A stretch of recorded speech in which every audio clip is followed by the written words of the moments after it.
Hello everyone, welcome back to the dining room table and welcome back to Mistakes Were Made. Now, if you are new to our channel, this channel has been created to document my family's progress with debt reduction and eventual elimination, and I am so pleased to be able to say we have made some huge strides towards that, even in the face of quite a long period of just living in stress and waiting for kind of the ball to drop on what prompted us to even go down this path, which was the fact that my job was going away. That has happened. So this video, this recap, and if you hear weird noises in the background, that's because the ice in my water is shifting for some reason.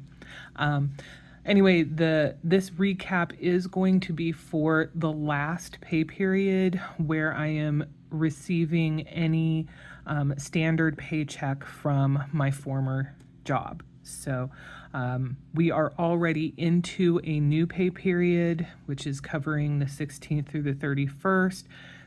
We are living off of the job cushion that we have created.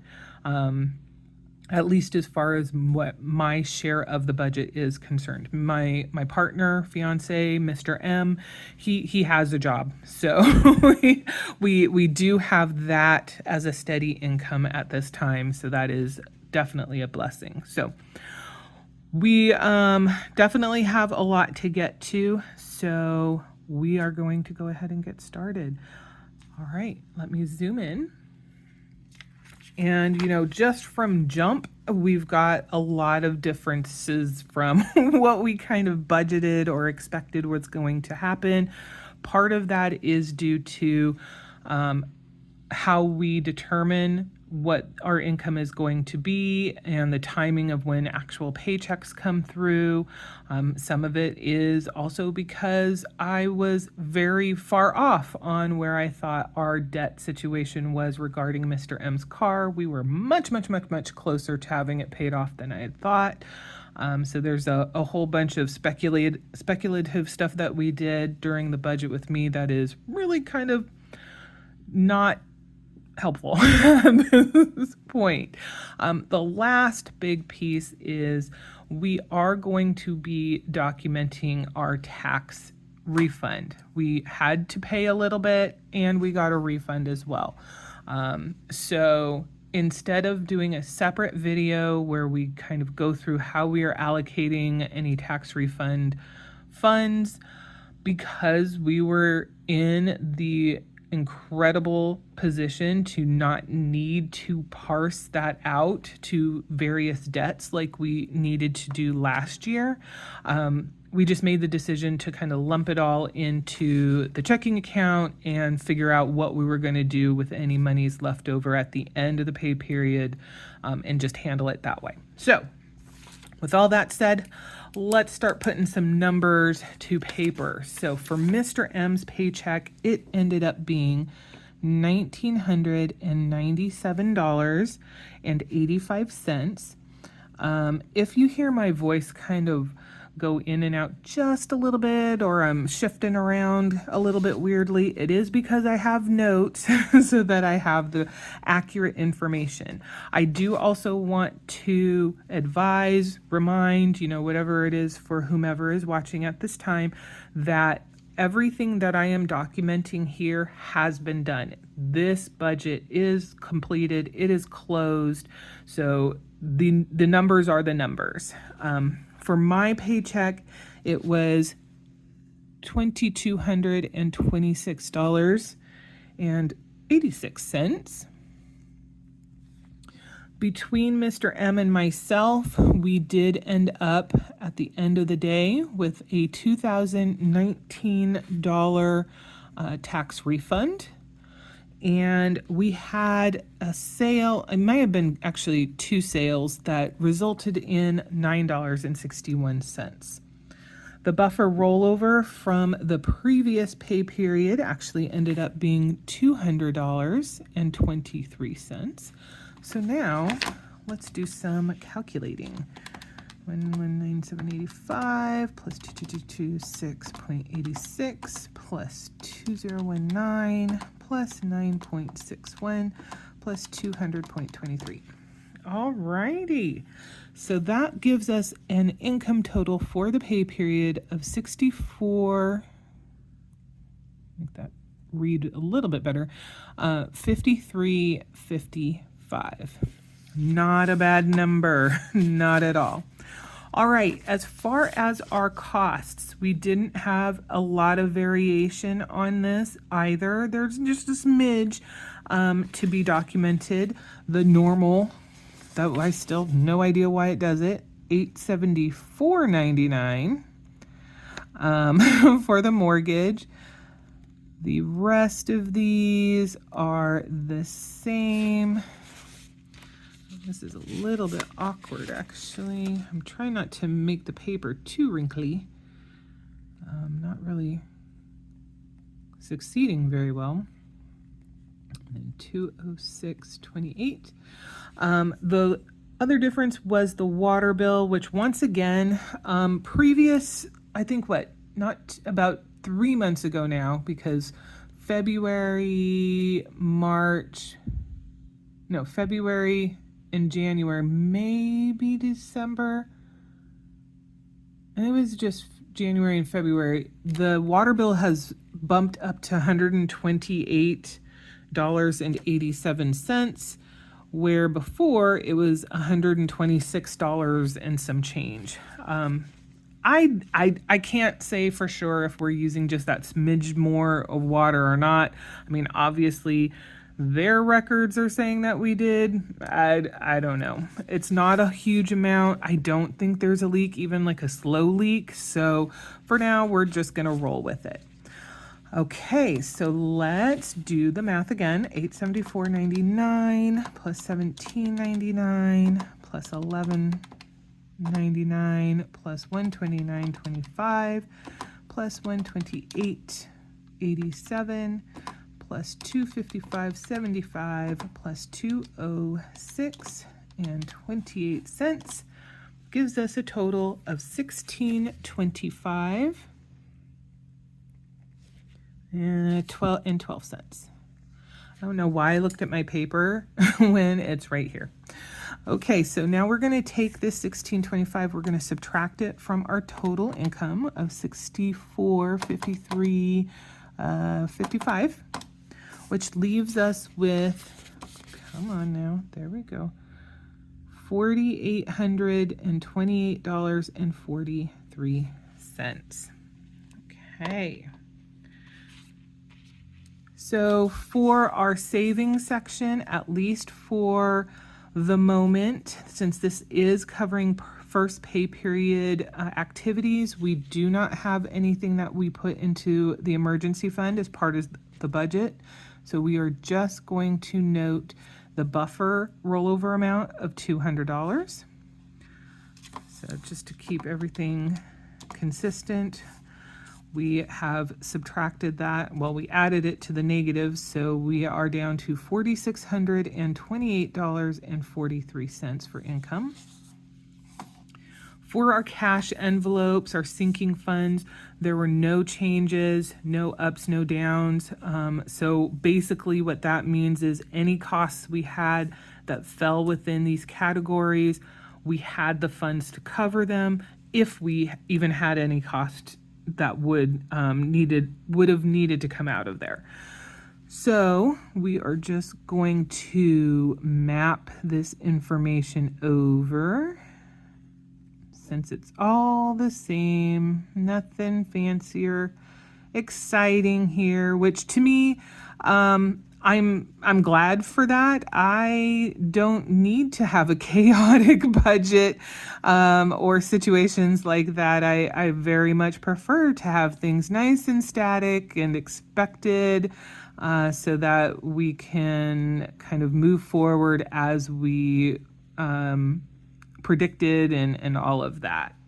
Since we didn't need to make any adjustments, we can just copy the 701 over, and then we are going to add that to there. That brings our total down to $3,927.43. Yes, good, you can see that. And we're going to move on over to the debt section. And this doesn't exist anymore, which is fantastic. The car loan has been paid off. Mr. M paid this off, and I'm a little bit of a broken record on this because I know I've mentioned this in at least one, if not two videos now, but he did pay that last $100 and some change, $102 and some change that was left on his car loan. He also paid off his credit card. So, that is off the table. We're done with it. And none of the funds that were used to pay those off came from our joint checking account. So we are not documenting anything on here. So with that in mind, we are going to transfer our total income that we still have left over. And then we move on to my guilt-free spending amount, which is $30. And I did stay in that budget. Again, because I pulled this out in cash and just used it as I went, what was left was actually some change. It wasn't exactly $30 that was spent, but it's just easier to have nice round numbers. The change went into our change bucket. So we're going to adjust by that $30, which brings us to $38.97.43. Okay. And then we have our last payment that was made to the gardening season fund, which brought us to, I almost said $100. That brought us to $500 total that had been saved. Some of that's already been used. I think we are down to $315 left. But for this purpose, $100. We are done funding the gardening season specific for that specifically, and we are going to be moving back to funding the yard cleanup. So we'll put that $100 down here and update this, which leaves us with a total income of $37.97.43 left over at the end of the day. Fantastic. Now, all of this stuff is moot because the numbers that we were using, the situation we were considering ourselves to be in is mostly not applicable. We've had discussions on how we want to fund things, and there are a lot of things here that match up to this as far as what we have decided to fund with any extra money at the end of the pay periods, but not everything is exact, nor are the methods in which we are determining how we're going to fund them. They're not accurate with this information. So I'm trying to think of what the best way to go about this is. I think what we'll do is we'll just fold. We'll fold this so we have a nice clean slate. So if you watched our budget with me for the current pay period we are in, then you know that we have made a decision to fund 5 different categories.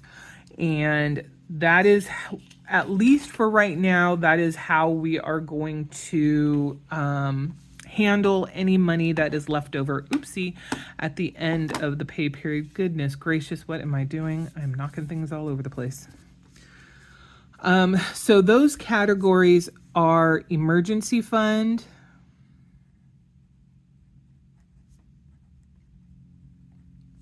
long-term goals,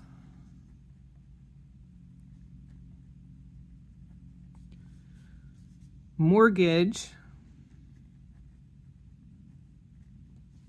sinking funds,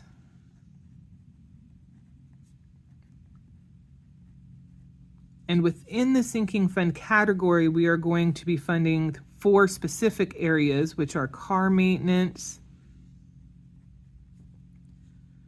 health, household, and pets. Then finally, as another main category, we have fun. And then we're always going to have our good old friend, the rollover amount, because anytime we have change, pennies, cents, whatever you want to call it, we're going to put that into the rollover. So we are working with 37, what did I say? 37.97, 43. And so now the way that we are allocating this is we're going to take that 43 cents. That is going to go to the rollover, so that now we're working with, just 37.97. Oops. Okay. How are we going to do this so that you can hopefully see most of everything? There we go. 37.97. Emergency fund, long-term goals, sinking fund, those are all being funded at 20%. So we are going to subtract 80% from this total, and that gives us 759.4. Because that's less than 50 cents for the change, we're going to round that down to the nearest dollar, so 759. Now, I've already done all of these numbers, so I know how this is going to play out. So I may skip some of the hoopla, but emergency fund gets the 759, long-term goals gets 759 as well. Excuse me. And sinking funds would normally get 759, but if you take that and divide it by 4, which is how we're going to determine how much each of the individual sections will get, you end up with $189.75. That we are going to roll up to the nearest $1 or whole dollar. So now we're looking at $190 for each of these.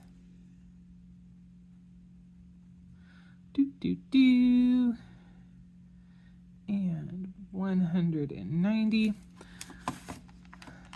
And if we multiply that by 4, that gets us to 760.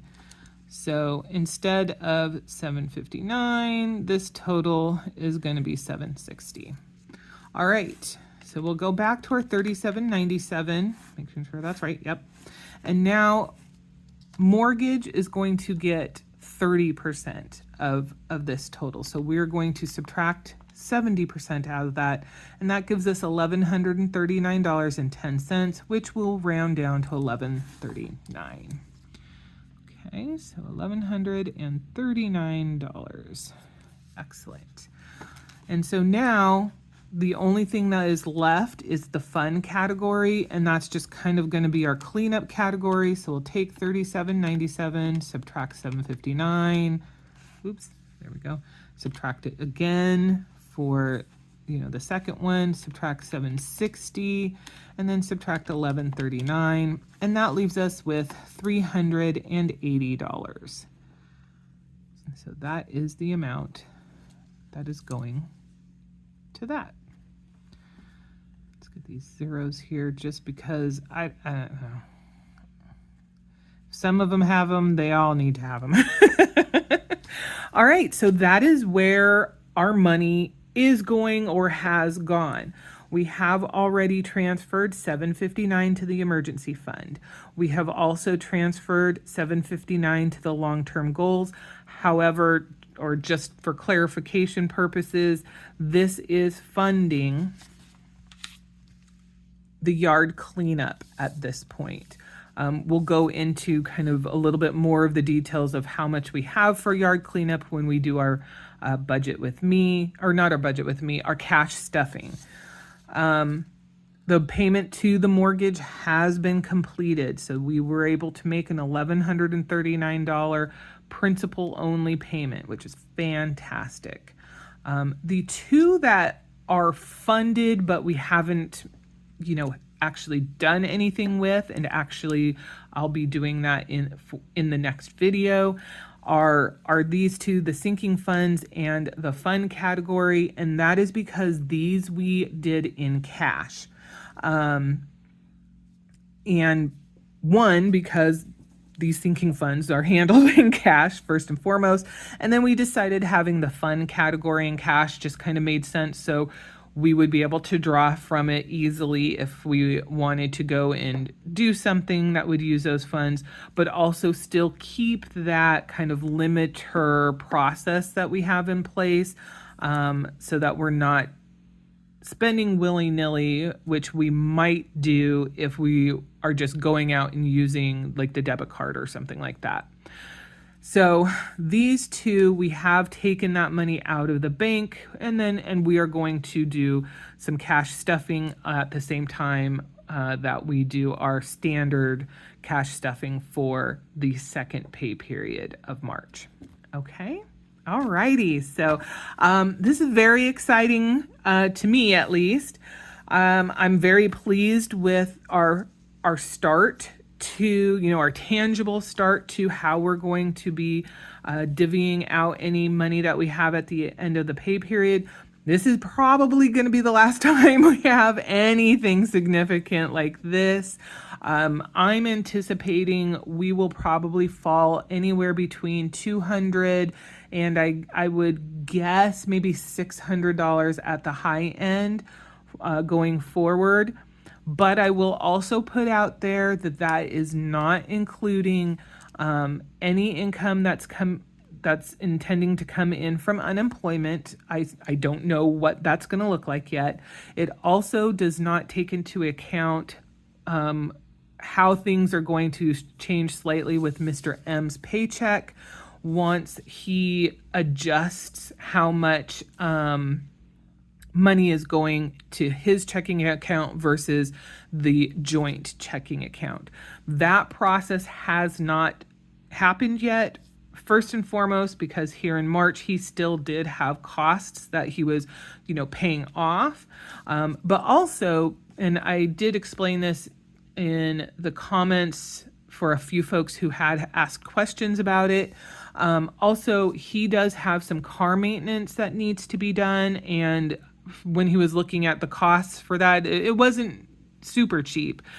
So it was enough that what we do have saved for car maintenance is not going to cut it or cover it, even with us adding this amount in there.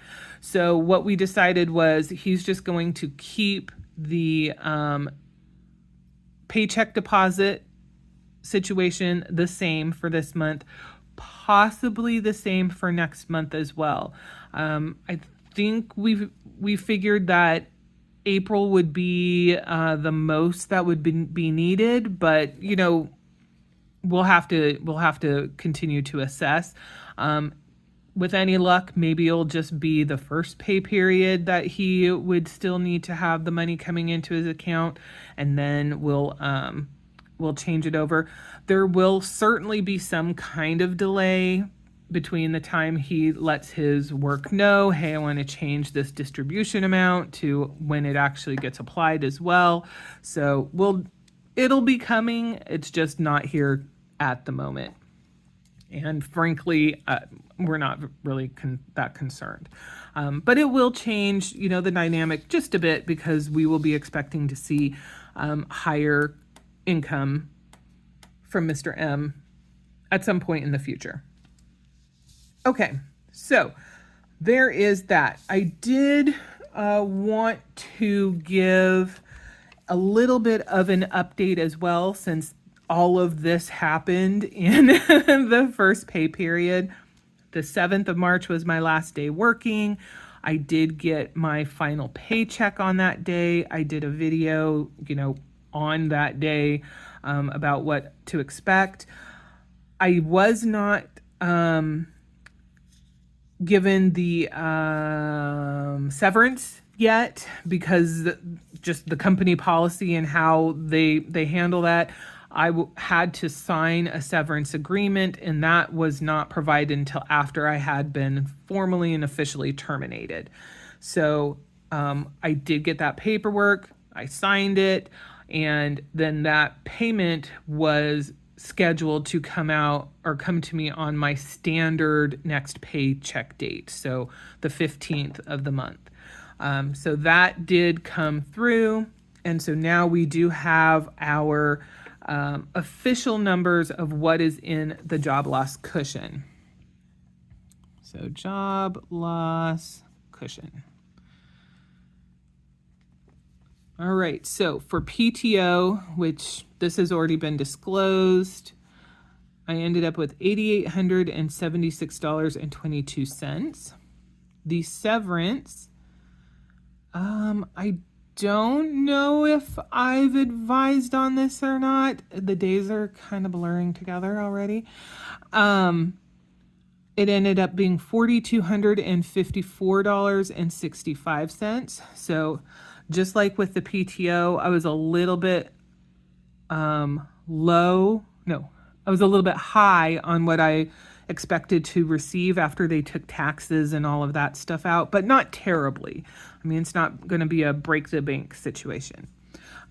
We saved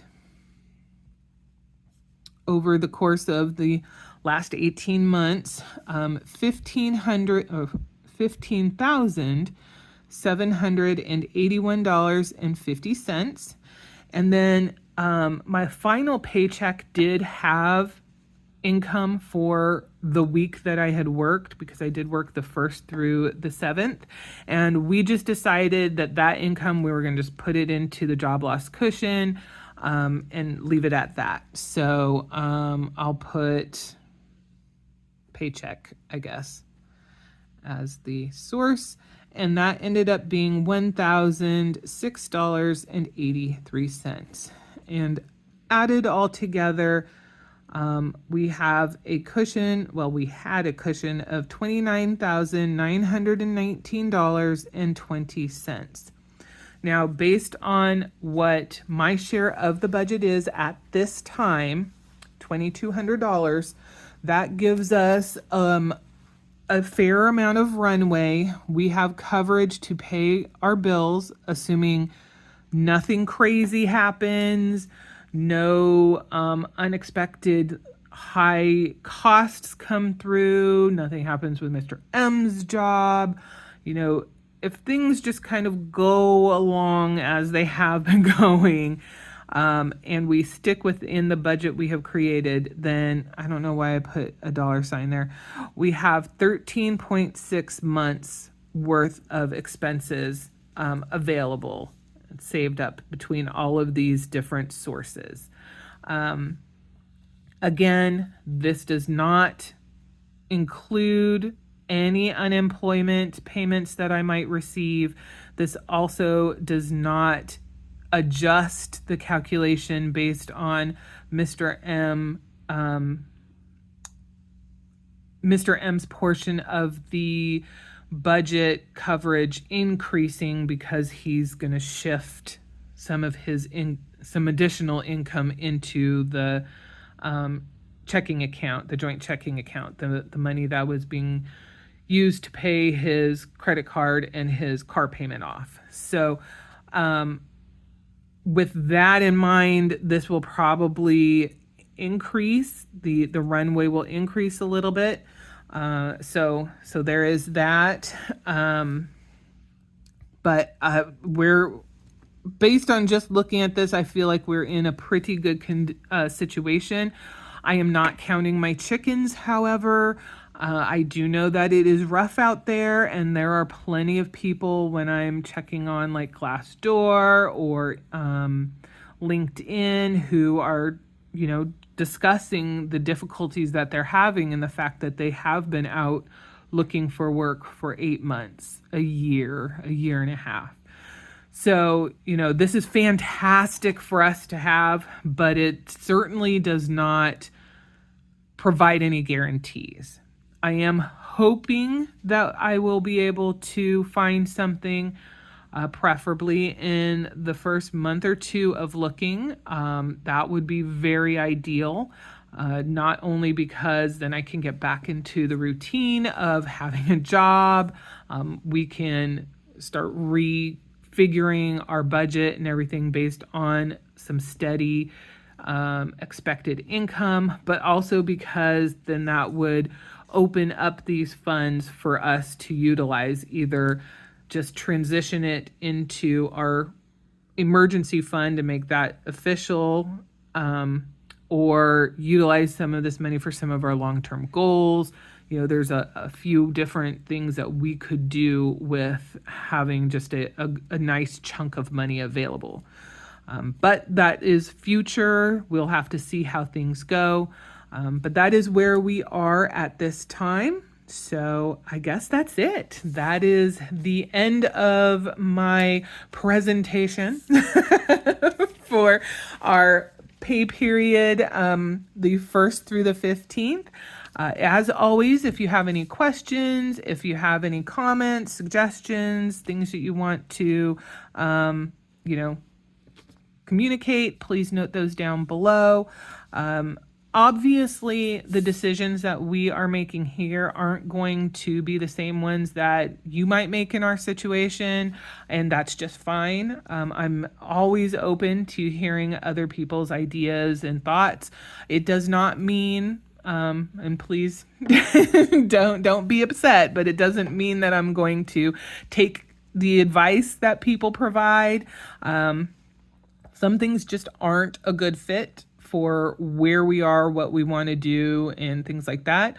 On the other hand, we've had some great ideas that have come from the comments that we felt were actionable and that we incorporated into our processes. So I'm very happy to hear people's thoughts, but just keep in mind, we're not necessarily looking for advice on what to do. We have made decisions on what we are going to do, and we are moving forward with those, but we are also flexible and open enough to listen and see if there's something that somebody else thinks is a good idea that we might want to change our process to incorporate it. But at least for right now, this is how we're going, and we are very happy with our first forays down this path. Again, this is potentially going to change as we introduce unemployment funds. Potentially will change as Mr. M's contribution adjusts. Probably will change once I finally get an actual official job as well. So, all right, that is it. Thank you so much for watching. I know everybody's time is precious. I really do appreciate that you take the time to listen to me babble, see what it is we're doing with our money. And for those that do, offer, comments and encouragement and things like that. So, all right, I hope we'll see you in the next one. Bye for now.